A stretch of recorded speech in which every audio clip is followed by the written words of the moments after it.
I think it really wasn't until the Dino series came out. So that kind of changed my thinking. And I'm like, wow, these are really, really interesting lights. And then when the Evoke came out, that just started the ball rolling. When they came out with the Forza 500, I already trusted the brand. I already knew that this was a safe bet. For me, what I saw first was at a trade show, I saw the Forza 500, and it had the Fresnel on it, and I was impressed by it. You know, the other manufacturer was in the 300 watt range, and so I was like, oh wow, that's pushing the envelope again. But at the time, I wasn't quite ready to get into Nanlite, and so I think it really wasn't until the Dino series came out. So there was a Dino 650 and 1200C. That kind of changed my thinking. It pushed the industry forward, and that's always been my thing. If you're just incrementally changing things, maybe we don't need to be involved in that. If you're pushing the envelope, and that's going to help creativity as well as technology. This is probably going back to, say, 2019. And I got a call from a good friend of mine who's a DP, Mark Raker, and he said, hey, do you want to work with me on this? We're doing a promo piece for this company called Nanlite. They got a new light. I'm like, yeah, sure. And so I went on it. It was the Forza 500, and they wanted to do a high-speed promotional video about its, capabilities of shooting at, 500 frames a second or 1,000 frames a second.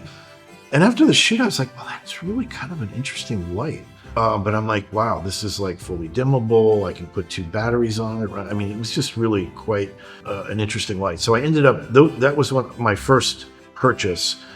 We bought 2 of the 500Ds. And I really, really liked them. I started looking at what Nanlux was offering, and that was probably a couple of years later that we saw the Dinos, I guess, 650s and the 1200C.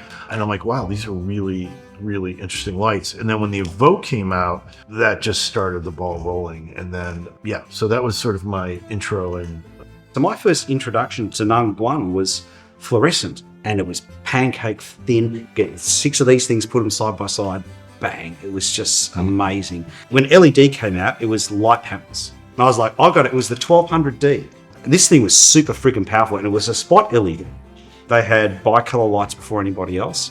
And then my first introduction to a COB light was also a Nanlux One light. So this was a 400 watt Fresnel. That light replaced my 400 watt HMI units and down, and replaced my 575 HMI Fresnel. Cinematographers couldn't get their head around it. The whole concept of a light engine, everything else goes on the front. So it was like light years ahead of the opposition. And I thought, this is the future, this is it. So yeah, that was my first introduction to COB lights, was that.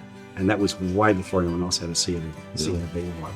So like when, the Forza 500 sort of appeared, when I got it, I was really surprised. When I turned it on and saw how bright it was and how lightweight it was, it really surprised me. When they changed their name to Nanlite, which I think was a very smart move, when they came out with the Forza 500, I already trusted the brand.